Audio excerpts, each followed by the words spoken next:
하나님의 은혜와 평강이 여러분 심령과 가정 가운데 늘 함께 하시기를 기원합니다. 폰더시의 위대한 하루라는 책이 있습니다. 자서전 형식의 소설입니다. 주인공은 데이비 폰더라는 사람입니다. 잘 다니던 회사가 어려워져서 하루아침에 실직자가 되었습니다. 이곳저곳 찾아보았지만 일자리를 얻지 못합니다. 그렇게 몇 달이 지나가자 은행 잔고가 바닥났습니다.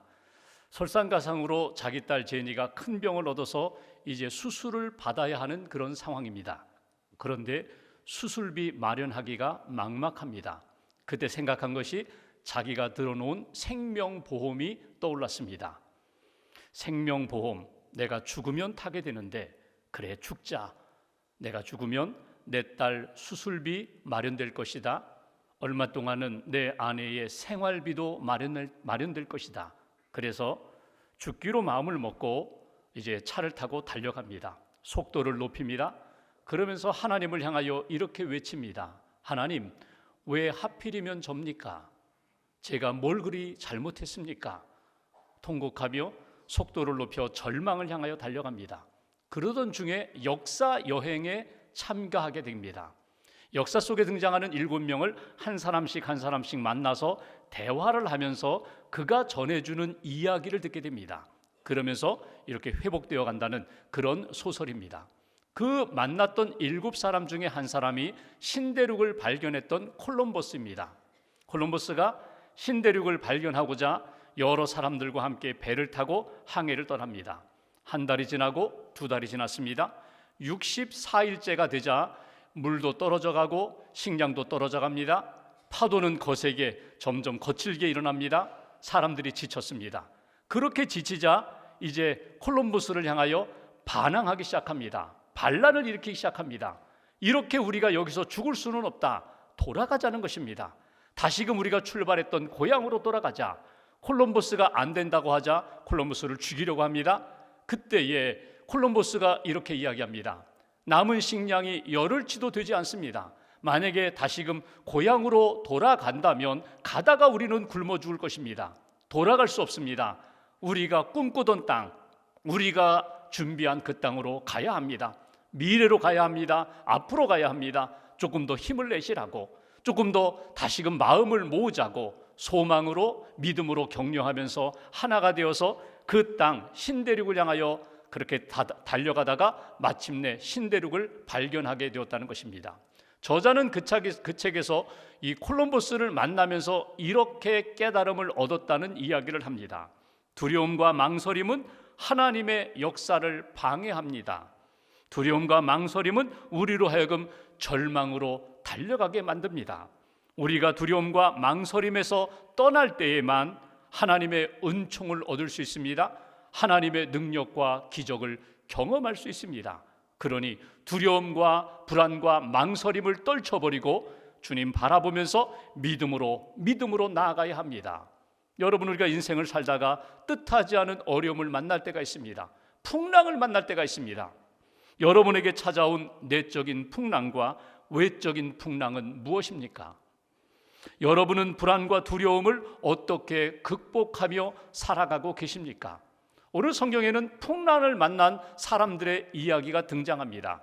지금 바울은 재판을 받기 위하여 가이사랴를 떠나서 로마로 호송되어가는 그런 과정입니다. 큰 배, 알렉산드리아라는 큰 배를 타고 지금 항해하고 있는 과정입니다. 276명이 탔습니다. 거기에 보면 백부장도 있고 선장, 선주, 선원들, 그리고 많은 사람들이 그 배에 타고 있습니다. 그들이 이렇게 겨울에 지나가면서 일정한 부분에 도착하게 됩니다. 그레데 섬 미항이라는 곳에 그렇게 착륙하게 됩니다. 그렇게 기착해서 여기서 이제 겨울을 나야 합니다. 왜냐하면 이제 광풍이 부는, 그렇게 큰 태풍이 부는 그런 시기이기 때문에 이 풍랑을 피하기 위하여 겨울은 미항에서 머물러야 한다. 이것이 상식입니다. 그런데 사람들 마음 가운데 욕심이 생겼습니다. 미항, 아름다운 항구라고 하지만 너무 작다는 것입니다. 이곳에서는 재미있는 것이 없다는 것입니다. 조금 더 가서 베닉스까지만 가면 거기는 먹을 것, 놀 것, 즐길 것들이 너무나 많기 때문에 조금 더 모험을 하자는 사람들의 의견이 점점 많아집니다. 바울은 반대합니다. 아닙니다. 여기에 머물러야 합니다. 그래야 위태로움, 위기를 모면할 수 있습니다. 근데 사람들은 그렇잖아요. 끝까지 주장을 합니다. 다수결, 많은 사람들의 의견을 모아서 다시금 출항하게 됩니다. 그리고 베닉스로 가다가 이번에는 유라굴로라는 큰 풍랑을 만나게 됩니다. 허리케인과 같은 태풍을 만난 것입니다. 그렇게 되니까 사람들이 기술을 동원합니다. 물건들을, 배에 있는 짐들을 다 바다에 던지면서 살고자 하는 그때에 사도 바울은 기도합니다. 하나님의 음성을 듣습니다. 하나님의 도우심으로 바울도 살고 그 배에 탄 모든 사람들이 살게 되는 역사가 사도행전 27장에 나오는 하나님의 말씀입니다. 이 말씀을 통해서 오늘 바울 한 사람을 통하여 하나님이 어떻게 역사하셨는가, 우리가 바울을 통하여서 우리가 풍랑을 만났을 때 우리는 무엇을 붙들어야 되고 하나님 앞에 어떻게 살아야 되는가, 신앙적인 교훈을 얻게 되기를 주님의 이름으로 기원합니다. 먼저 20절 말씀을 보겠습니다. 제가 봉독합니다. 여러 날 동안 해도 별도 보이지 아니하고 큰 풍랑이 그대로 있음에 구원의 여망마저 없어졌더라. 살 소망이 점점 약해졌다는 것입니다. 살할 가능성이 점점 없어졌다는 것입니다. 21절 여러 사람이 오래 먹지 못하였음에 바울이 가운데 서서 말하되 여러분이요 내 말을 듣고 글에 대해서 떠나지 아니하여 이 타격과 손상을 면하였더라면 좋을 뻔하였느니라. 우리가 실수했다는 것입니다. 우리가 잘못했다는 것입니다. 그 미항에 그대로 머물러 있어야 했었는데 떠난 것이 큰 잘못이었다는 것입니다. 그러면서 그렇게 낙심 가운데 있는 큰 풍랑으로 지쳐있는 그들을 향하여 사도 바울이 구원의 메시지를 전하게 됩니다. 23절 보실까요? 내가 속한 바 곧 내가 섬기는 하나님의 사자가 어젯밤에 내 곁에 서서 말하되, 어젯밤 내가 하나님의 사자, 하나님의 음성을 들었다는 것입니다. 하나님이 내게 말씀하시는 것을 내가 기도 중에 듣게 되었습니다. 그 주님이 주신 음성, 주님의 말씀이 무엇인가? 24절 한 절 함께 봉독하겠습니다. 바울아 두려워하지 말라. 네가 가이사 앞에 서야 하겠고 또 하나님께서 너와 함께 항해하는 자를 다 네게 주셨다 하였으니, 어젯밤에 하나님의 사자가 네게 말씀을 주셨는데 바울아 두려워하지 말아라. 너 죽지 않는다는 것입니다. 이미 너에게 사명을 주고 계획을 가지고 있는데 네가 가이사 앞에, 다시 말하면 로마 황제 앞에 서야 하리라. 내가 그때까지 너를 붙들어 주리라, 동행하리라. 너뿐만 아니라 이 배에 탄 276명 모두를 다 내게 맡겼다. 살려주겠다는 것입니다. 하나님이 어젯밤 제게 두려워하지 말라고 말씀해 주셨고 내가 죽지 않는다고 말씀하셨고 여기에 있는 모든 사람들이 다 살겠다고 그렇게 내게 말씀을 주셨습니다. 제가 그 음성을 들었습니다. 이것이 사도 바울이 그들에게 선포하는 내용이에요. 여기서 우리에게 주시는 첫 번째 교훈이 있습니다. 인생의 큰 풍랑을 만났을 때 우리가 해야 할 일은 무엇인가? 하나님의 음성을 들어야 한다. 하나님의 음성을 듣고 그 말씀을 붙들어야 한다. 이것이 바울을 통하여 우리에게 주시는 메시지예요.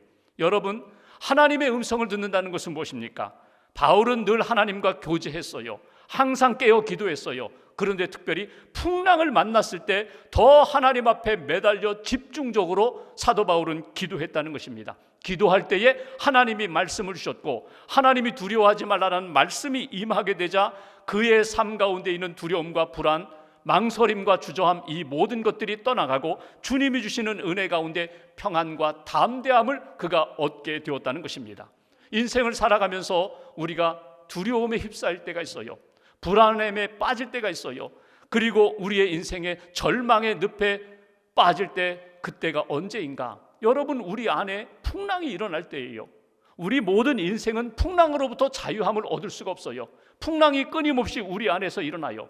내면적인 풍랑이 있는가 하면 외부에서 우리를 힘들게 하는 풍랑이 있어요. 내면적인 풍랑이 무엇입니까? 우리 안에 뭔가 충돌되고 있다는 거예요. 평안함을 잃어버리고 둘이 충돌하며 우리의 내면을 힘들게 하는 그런 상황이 우리 안에 찾아온다는 거예요. 사도 바울이 로마서 7장에 보면은 그는 하나님 앞에 이런 고백을 합니다. 오라 나는 곤고한 사람이로다. 누가 이 사망의 몸에서 나를 건져내랴. 내가 죽겠다는 거예요. 내 내면이 지금 큰 풍랑으로 힘들다는 거예요.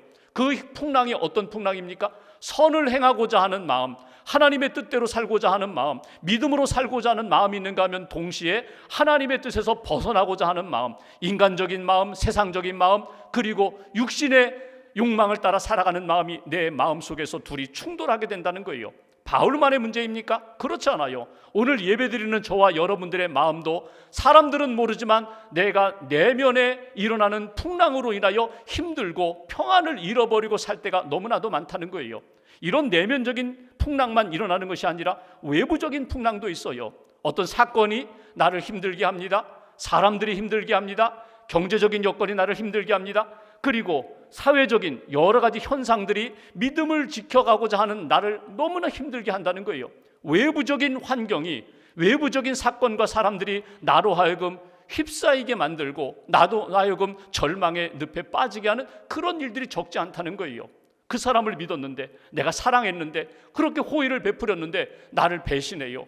내 이야기를 험담하고 다녀요. 수군거려요. 그것이 나로 하여금 너무나 힘들게 만드는 그런 풍랑에 휩싸이게 만든다는 거예요.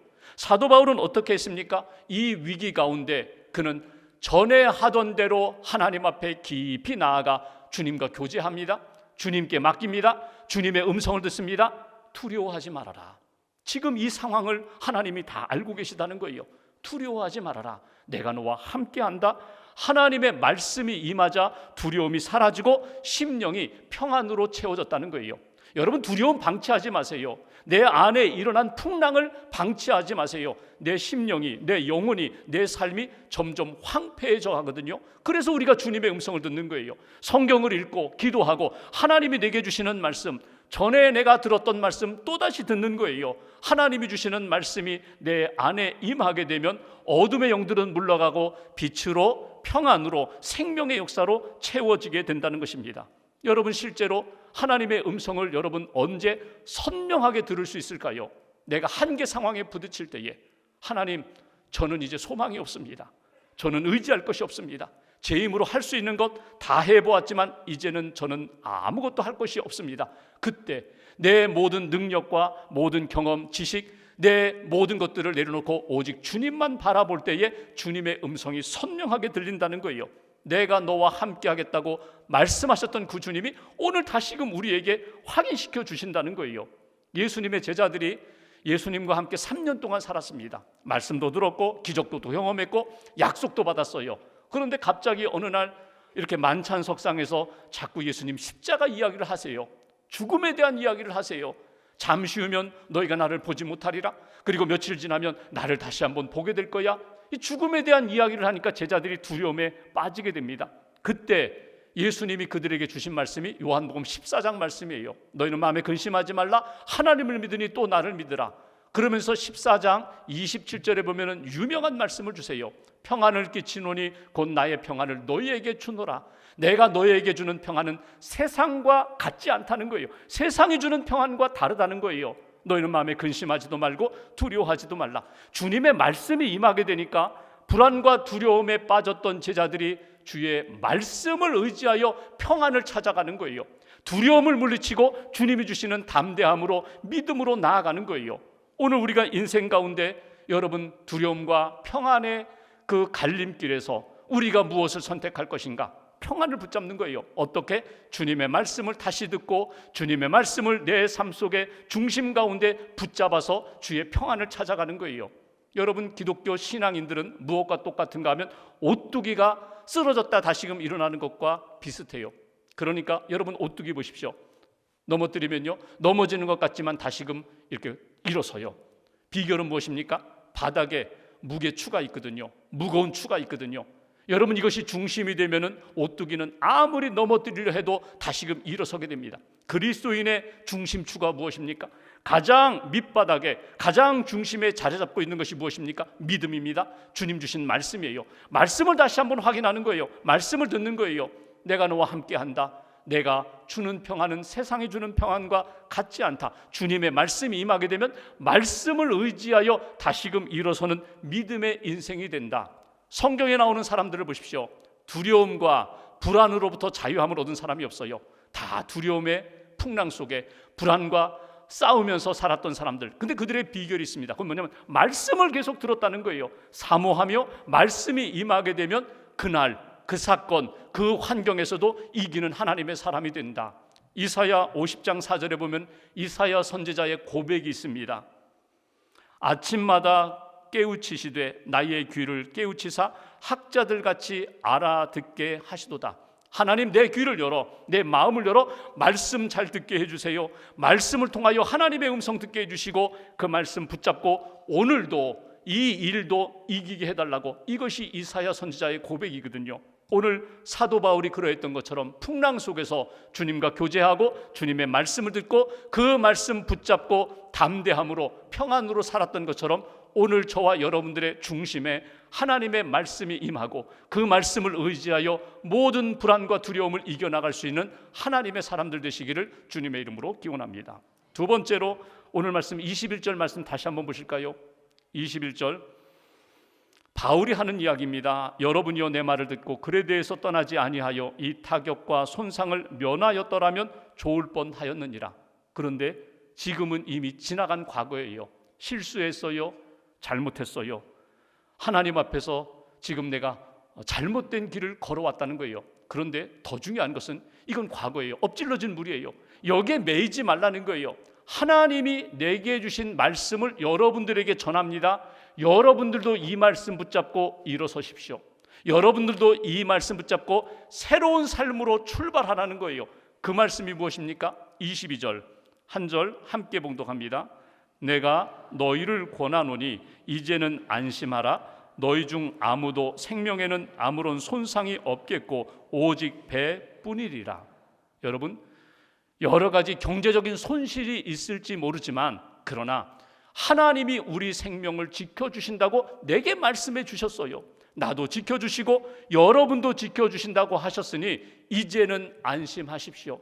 이제는 주님의 말씀 붙잡고 이제는 과거에 묶이는 인생이 아니라 지금부터 미래에 하나님 앞에서 믿음과 소망으로 살아가는 하나님의 백성이 되십시오. 이렇게 전하는 메시지예요.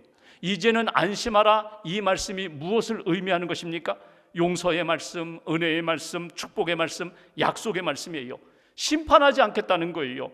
책망하면서 벌하는 것으로 끝내지 않겠다는 거예요. 하나님의 긍휼하심으로 다시금 기회를 줄 것이고 다시금 붙들어 줄 것이고 너희를 통하여 하나님의 선한 역사를 경험하게 할 것이다. 이것이 주님이 바울에게 주신 말씀이고 바울이 그 말씀을 그들에게 그대로 전한 거예요. 여기서 우리에게 주시는 두 번째 메시지가 있어요. 인생의 큰 풍랑을 만날 때 먼저는 주님의 말씀을 사모하고 주의 음성을 들어야 할 것이고 내게 주신 그 음성으로 평안을 얻었다면 담대함을 얻었다면 그 말씀 그대로 증거하는 거예요. 그 말씀을 나누는 거예요. 여러분도 이 말씀 붙잡으십시오. 여러분에게 주신 하나님의 음성입니다. 나누고 그렇게 전파하면서 하나님의 역사에 참여하도록 인도하는 사람. 두 번째 주시는 메시지, 하나님이 주신 은혜, 하나님의 은혜를 나누십시오. 하나님의 은혜를 증거하십시오. 하나님의 은혜를 전하는 하나님의 사람이 될 때에 우리 삶 가운데 이루가시는 하나님의 놀라운 역사가 나타난다는 것입니다. 만약 여러분 이렇게 가정해 볼 수 있어요. 바울이 하나님으로부터 음성 들을 때 책망도 들었습니다. 위로도 들었습니다. 사명도 들었습니다.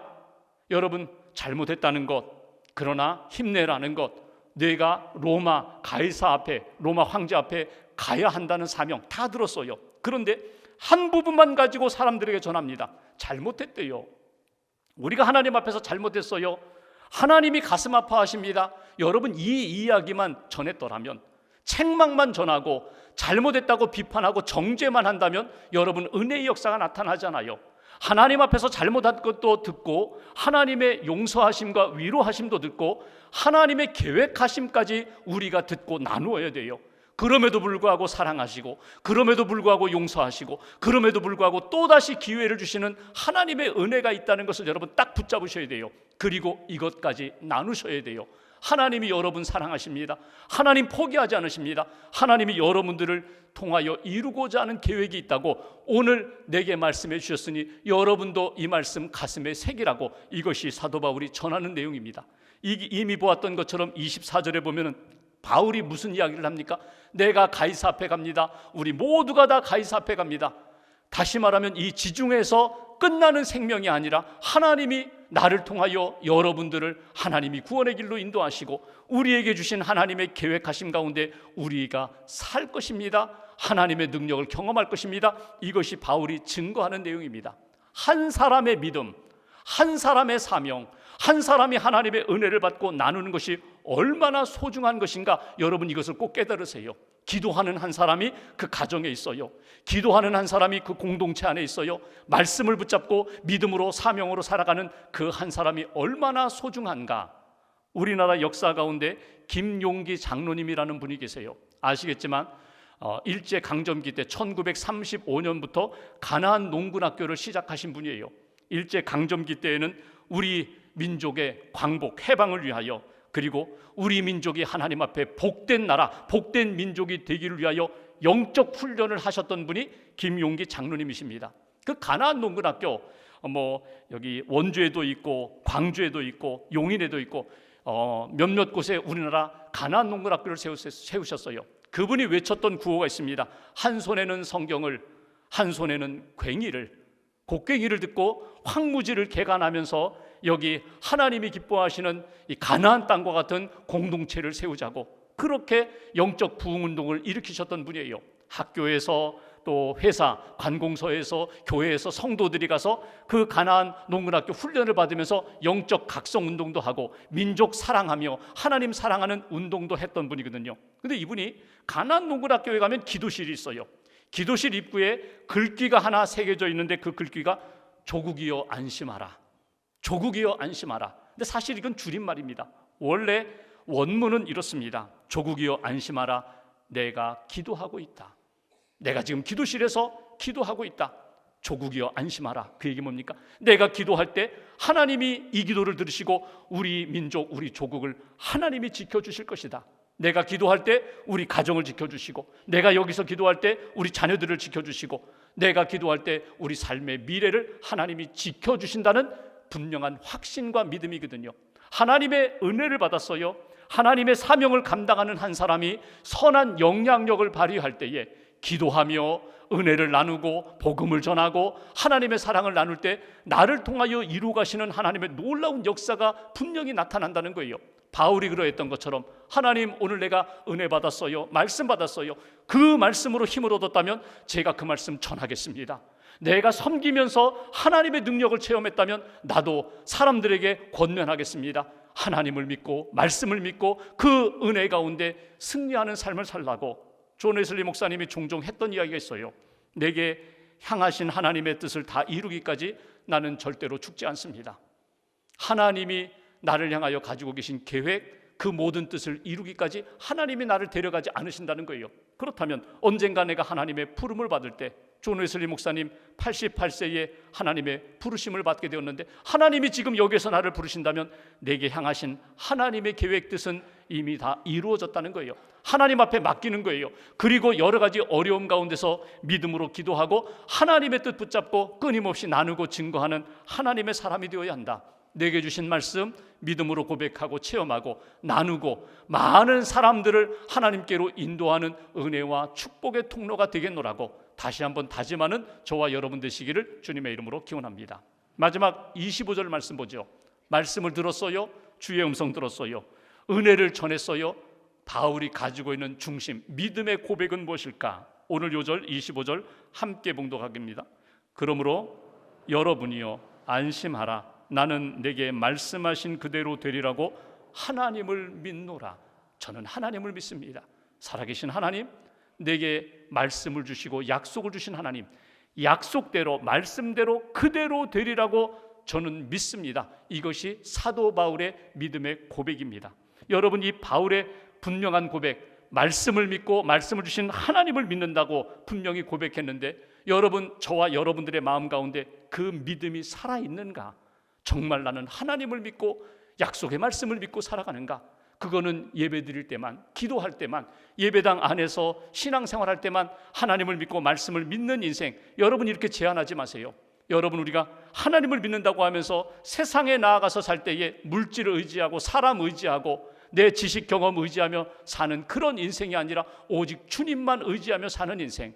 오늘 사도행전 27장에 보면은 백부장이 나옵니다. 선장, 선주, 선원들이 나옵니다. 이들이 의지했던 건 무엇입니까? 자기들의 경험, 자기들의 능력, 자기들의 지식, 그것만 의지하며 따라가요. 그리고 눈앞에 보이는 욕망, 이익, 그것만 추구하면서 살아가요. 그러니까 풍랑 만나니까 불안에 떨고 두려움에 빠지고 자포자기하는 인생. 바울은 그러지 않아요. 바울은 누구를 믿어요? 하나님을 믿어요. 말씀을 믿어요. 나를 향하신 하나님의 계획을 믿고 나는 그 믿음으로 살겠습니다.